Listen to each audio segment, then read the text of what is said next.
Good evening, everyone, and welcome to another session of The Innovative Dad on Facebook Live. I'm delighted to have you here tonight. And we'll be covering what can be a wonderful topic and a incredibly stressful topic for us as parents, and that is feeding our children. This is a wonderful time to sit down at meals with your kids, and it can also be a complete disaster. And I think we all sort of have had that feeling of what it's like to have a meal go awry or to have one go wonderfully, just based upon how our kids are doing and feeding them. That part of it, you would think it'd be simple: put food in front of them and let them eat it, just as it's clear cut. So we're going to handle a couple of topics tonight. First, we're going to start off, for those of you that are really at the beginning of the whole feeding process, I want to touch on a strategy that we've been using a lot of success called baby-led weaning.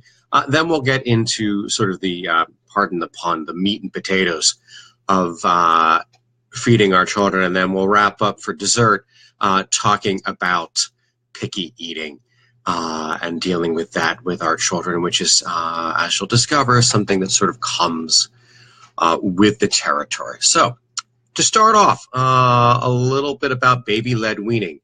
Weaning, as you know, is the process of moving a child from being either breast or bottle-fed formula into getting them eating solid foods. Baby-led weaning differs from sort of our traditional mindset, at least as of late, about feeding babies food, where you assume baby food is something that has been ground up either by Gerber or by you at home and comes in a small container, and you do the airplane game with them to get them to go and eat whatever the mush du jour happens to be. So baby-led weaning is a little bit different. It's a way of introducing solid foods without you as the parent feeding them to the child with a spoon. You're basically placing age-appropriate foods that you cut up into manageable pieces, and you put it in front of your infant, and just let them go at it. The idea here is that you're going to start to foster some food independence over time. And this strategy is known to have some benefits, folks. In a study released last year, parents reported that if babies that fed themselves, that is, they figured out how to get the food off the high chair into their mouths, seemed to be less fussy about foods and enjoyed eating more. And this is certainly something that we have experienced with the two children that we've done baby-led weaning with. You're presenting our tiny eaters with some choice. All right, so when to start? Now, the folks over at the American Academy of Pediatrics, they make a recommendation about introducing solid foods at around 6 months. But generally, it's not so much about the age of the child, but some of the other developmental milestones that your child is making at that point. You want to make sure that your child is holding his head up. You want to make sure that she's able to swallow food instead of her tongue pushing her out of her mouth the way that an infant sort of instinctively does. Is your child reaching for food when it comes near them? Or watching it obsessively? Like, are they paying attention at mealtimes and trying to get something off of your plate? If the answer to those questions is yes, then it's probably time to start. All right, so what to feed them? So baby-led weaning means offering your baby age-appropriate foods that are soft-cooked, cut or mashed into small, easily manageable pieces. And it's essentially a lot of the same things that you're going to find in those lovely little cans of baby food that you'll see at the grocery store. But instead, you're roasting them or you're steaming them, and you're not going through that mess of pureeing. Often, I've seen it recommended starting with root vegetables, roasted carrots, potatoes, turnips, parsnips, and then moving on to more complex foods over time. The key here being to follow the general recommendations for foods that they can be exposed to. Go light on the spices, at least initially. Very clearly, child younger than 12 months, no honey, folks. We don't want your young baby getting botulism courtesy of some unpasteurized honey. All right. In terms of the how to do it, hey, folks, you got to embrace the mess. This is not going to be a clean process. Food is going to end up everywhere, and that's really okay. Let them refuse to eat certain things, but just continue to offer it over and over again. Now, one of the concerns that I've heard raised about baby-led weaning is the choking hazard. And something that we know from experiences of baby-led weaning is that, yes, there is a choking hazard, but it is no more of a choking hazard than it is for spoon feeding. They've got to get used to having these different textures in their mouths and what it feels like going down their throat. And as that starts to happen, you'll start to see that gagging reflex kick in less and less often. Over time, as your baby gets a little bit older, you'll be able to start maybe reaching that holy grail of parenting cooking, which is making one meal for everybody and being able to section off pieces of that meal for your child. So that's baby-led weaning in a nutshell. Next, I sort of want to run through, let's just talk about eating in general for all of our kids and what that means. So, there are, the big question that I often have as a parent and as the primary cook in our house is, okay, am I making enough food? Am I feeding them properly? Did I get enough into them? Look, that's sort of tricky as a thing to be thinking about. And calorie requirements do change based upon the age of your child.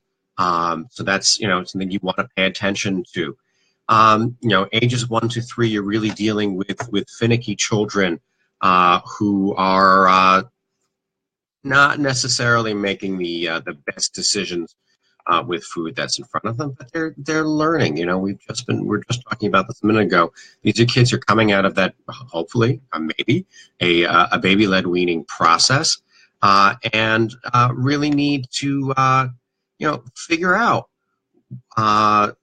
what's going to work for them from a feeding perspective, and that's okay. One of the things that you want to sort of really allow is giving them some space in this feeding process, and not being crazy overbearing with it. You've got to step back and you've got to relax a little bit with it, folks. And I think that's a really important thing to be thinking about.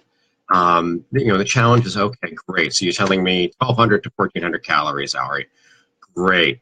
What does that really mean in reality? And one of the things you got to pay attention to is it is totally okay for your child's appetite to be erratic from day to day. Some days they're going to eat like pigs. Other days they're going to eat like birds. What you need to do is believe your child when they push their plate away from you and they say that they're not hungry. They'll come back to the table to eat when they are hungry. You don't want to go down that slippery slope of continuing to push food into them. You want to build this awareness of when do I feel full and when do I not feel full. It's just a very, very good obesity prevention strategy. The other thing is to sort of pay attention to the snacking. It's totally fine to have some healthy munchies available, bite-sized veggies, fruit, cheese, whole grains that they can have access to during playtime. But you want to keep the food predominantly to mealtime, so you build that habit of this is when we eat. I also really encourage you to stick to a schedule. Meals and snacks roughly about 2 to 3 hours apart really is a helpful way of dealing with this. And then this is a big thing, and I know that I struggle with this. Got to stay away from the food bribes, folks. Yes, you get a little bit of a short-term gain. You ate the green beans. Woohoo! But if you're telling your child consistently to eat more than that they want to be eating, you're, again, sending the wrong messaging around a pattern of overeating. And you're also sending some messaging that vegetables are the thing that I have to eat in order to get to the good stuff, because if I eat my vegetables, I get to my ice cream. And I think that's really a challenge for a lot of us. Many of us were brought up that way, with sweets being viewed as a reward. And sometimes doing that for ourselves, saying, you know what, if I just eat this salad, I can have my ice cream later. As we move to older kids, 4 to 6 year olds, this gets a little trickier because, as you'll notice, kids are starting to eat more and more of their food away from you. They're enrolled in preschool, moving into kindergarten, or they're at play dates, and you don't have the level of control that you've had previously.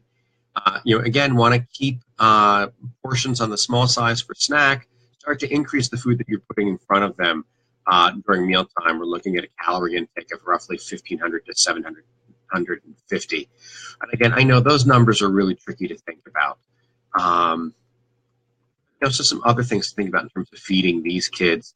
If your school has a policy about allowing parents to drop by and having lunch with their child, or your ability to volunteer in the lunchroom, that's a great thing to go and do. A lot of kids at this age are slow eaters. They end up throwing out, not throwing up. That's a whole different conversation. We can have that another time. Large portions of their lunch. So they're not necessarily getting their full calories in their lunchbox. So pay attention to what's coming back and ask them questions about what they're eating, and really use this as an opportunity to get feedback from them. Ask them what their friends are eating at lunch and what they might be excited by that they're seeing, and be prepared to make changes. The other thing, and I know, again, this is a challenge for me as a parent, be okay with your child's monotony in terms of what they want for lunch. If they want a jelly sandwich every day and they're eating it, that's okay. And allow them to experiment with some wonkier flavor combinations. Again, they're trying to figure out what they like to have. At this age, you want to start watching out for emotional eating. Again, you think that that's an adult problem, but it really does start at a younger age. Kids may, if a child is constantly asking for a snack, they may be eating out of some boredom or even a sense of anxiety, which is really something that we want to avoid having happen. Use a hunger scale with them in the same way that you might do with a pain scale. If they're asking for, what I'm saying is basically 0 is totally empty, 10 is totally full, and 5 is neither hungry nor full. So if your child is continually above a 5, they may be asking for that food for emotional reasons rather than necessarily just because they're hungry. And they're old enough to start really understanding emotions. We've talked about this in the past. Ask them questions about how they're feeling at that point in time. Now, another thing to start thinking about with 4 to 6 year olds in terms of is giving them a little bit more control over being served. So if you can shift from putting a plate in front of them where everything has been portioned out to them, and allowing them to do some serving on their own, they'll start to learn how to take portions that are the right size for them. We tend to give them portions that might be a little bit more adult-sized in nature. And in doing that, they then get used to eating those larger amounts. Or if they don't eat those larger amounts, then we suddenly get into this contest of wills with them where it's, oh, why didn't you eat everything that I gave you on the plate? And if you're anything like me, where you see your kids not eating the food that you slaved over in the kitchen, you might start to feel deeply emotionally wounded over their lack of eating, because it's hitting you at the core. I'm showing you food, I'm giving you food, and that's how I'm showing you love. And just try not to fall into that trap. And I know that it's tricky. I still struggle with that as a parent, and that's something that I'm going to continue to work on. It's just it's in me. All right, as we get to older kids, our 7 to 9 year olds, we're starting to look at a higher caloric intake, getting closer to what an adult is going to be eating during a meal, which is good. And these are kids that are getting much more active. They are involved in a whole heck of a lot more sports, lots of after-school activities, things that are going to require more calories in their system.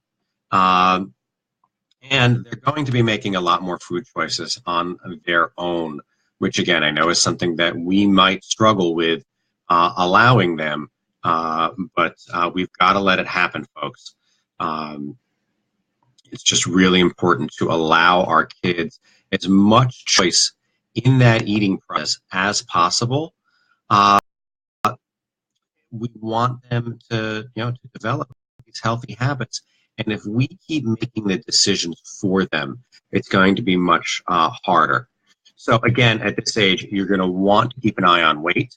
There is an increase in this in the percentage of children that are overweight at this age, and the years leading up to puberty. And it is normal for kids at this age to become somewhat heavier.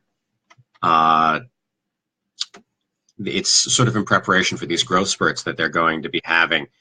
And that's, that's totally fine. Pay attention to what they're drinking, limiting sugary drink intake, and really pushing them to have water instead of some of those other options that they may become attracted to, particularly as they're exposed to some of the advertising that's out there. Make sure you plan for sports. Giving your child a healthy meal or a snack with some carbs and some protein before games is really important. Again, we're going to encourage you to stick to those whole grains.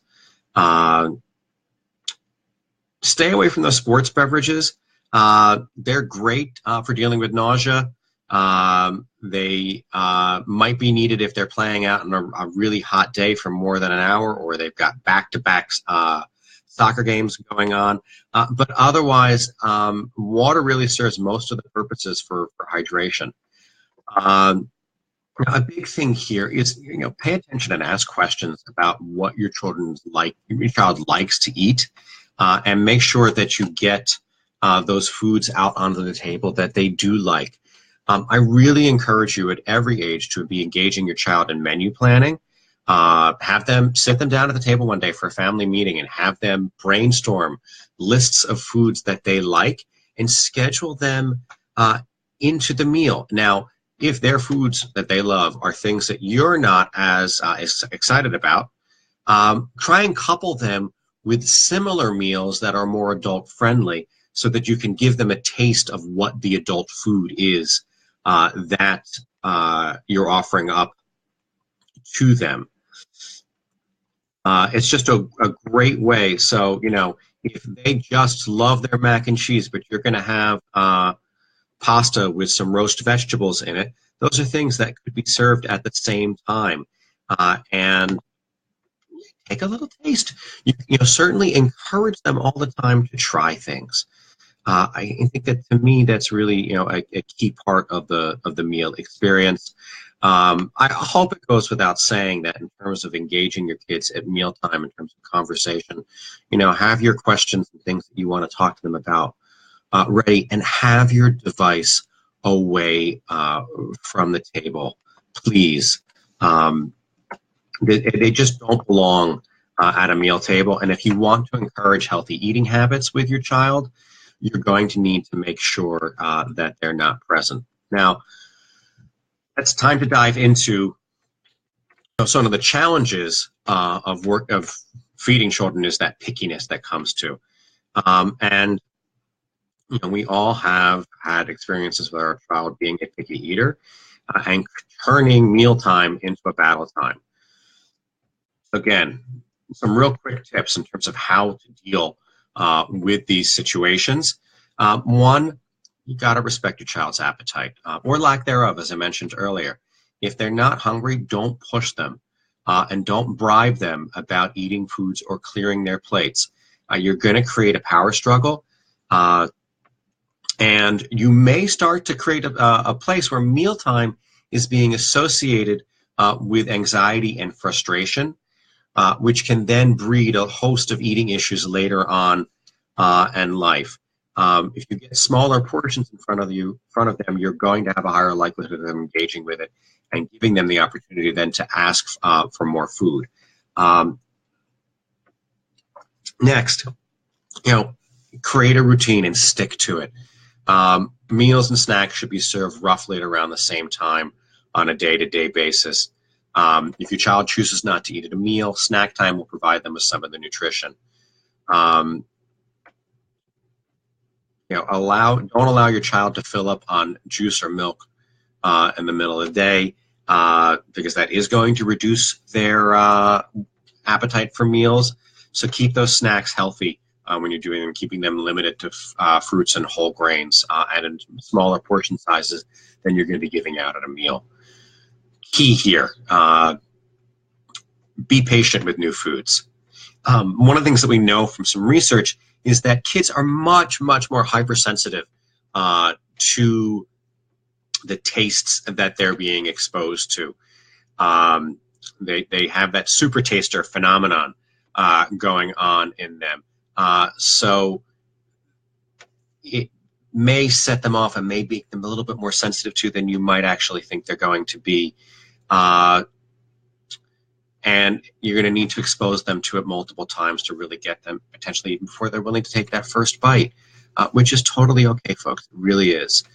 Talk about food, describe it, not whether or not it tastes good, but what its color, what its shape, what its aroma is, what its texture might be. Make sure that you serve new foods alongside of your child's favorite foods so they don't feel that they've just been handed only a plate of Brussels sprouts, asparagus, and zucchini. Next piece, and this is a challenge that I think we all face with this, try not to turn yourself into a short order cook. Prepping that secondary meal might promote picky eating, which is why I really encourage you to sort of integrate these favorites into the general meal planning. And then also encourage your child to stay at the table for the entire mealtime. I think is something that's really important. Even if they're not eating, because remember, mealtime is not just about food, it's about the socialization and connecting as a family. Now, there's nothing wrong with making food fun, and that is something that can really help with dealing with picky eating. Allow them to dip things. Do not get hung up if every vegetable that you serve gets dipped into ketchup. It's not the end of the world. But provide them with dipping sauces. Melted cheese is a great thing to throw over vegetables. Look for funky colored vegetables. They don't like green peppers, get purple peppers and see if they'll try that. Okay, next. It's really important to get your child involved in the whole food process. I've mentioned this before, but have your child with you at the grocery store. Have them help you pick out the fruits, the vegetables, and other kinds of healthy foods, and get them involved in meal prep as early as possible. Teach them how to use a vegetable peeler. Show them, how to throw things into a pot and where the seasonings are. Let them smell seasonings. Have them stir batter. Get them involved in table setting. All of those things. Okay, folks. Now, this might be the toughest piece of advice, particularly for those of us that have developed some bad habits. You've got to set a good example. So if you haven't set a New Year's resolution to be eating the same fruits and vegetables that you're trying to get into your child, now's the time. If you're eating it, there is a higher likelihood that they're going to eat it. And if you're not eating it and you're showing your food dislikes, then there's also a chance that they're going to adopt those behaviors as well. All right. I think I mentioned this before, but I'm going to harp on it again. Minimize the distractions more during meal times. Get electronics out of the room. Keep the TV off. TV and meal eating should really be a once-in-a-while treat, not something that's happening all the time. Look, when we know what kind of TV advertising they're going to see, that they're not going to get an advertisement for broccoli. Sorry, folks. It's just not happening. And something else to really help with, last piece with picky eaters is not offering dessert as a reward. And I've mentioned this earlier as well. you're sending that message that dessert is the best, most desirable food. And that's going to build into their want for sweets. One idea is to say, okay, Friday night is always dessert night, as is Tuesday night. You might want to connect it to days where they have a higher level of activity, so they might need that extra caloric intake. Or you may want to redefine what dessert is, that it is, some kind of fruit or fruit puree, applesauce as a dessert, or yogurt, or some of the other healthy choices that are out there, and really get those sweets to become treats. It's something to bear in mind, and I want to make sure that I do mention this. If you're seeing continued issues with picky eating, yes, it is a place to be concerned, because not getting the right caloric intake into your child really can be an issue in terms of overall growth and development. So you do want to talk to your pediatrician about this. Have them plot your child's growth on a growth chart. Don't get hung up on the scale in the house. We're building these habits sometimes at too early of an age. And then, data is the other piece. Record what and how much your child is eating over a series of days. I would say 3 days is usually about a manageable amount. Anything more than that, we as the adult tend to get a little bonkers with the tracking. But it'll give you a sense of the bigger picture, and that food log can be helpful to your child's doctor in terms of trying to find any problems. And I think the key piece is to recognize that with food issues, eating habits are not going to change immediately. It is, particularly once your child has developed some picky eating habits, it's going to take time and patience on your part, and perhaps a little bit of innovation and experimentation to make those changes. So I really encourage you to be patient and to allow these smaller steps to help you with it, and see where it goes from there. Picky eaters do turn into successful adults, and they do become often more willing. And you might find out that your picky eater in your house is willing to try things at their grandparents' or at their friend's house that they would have never have touched in your own home. But things are a little bit different when they're out and of the nest, so to speak. All right, folks. So there you have it. A little bit about baby-led weaning, some general advice for meals and care and feeding of your younger children, and then a quick rundown of some strategies for dealing with picky eating.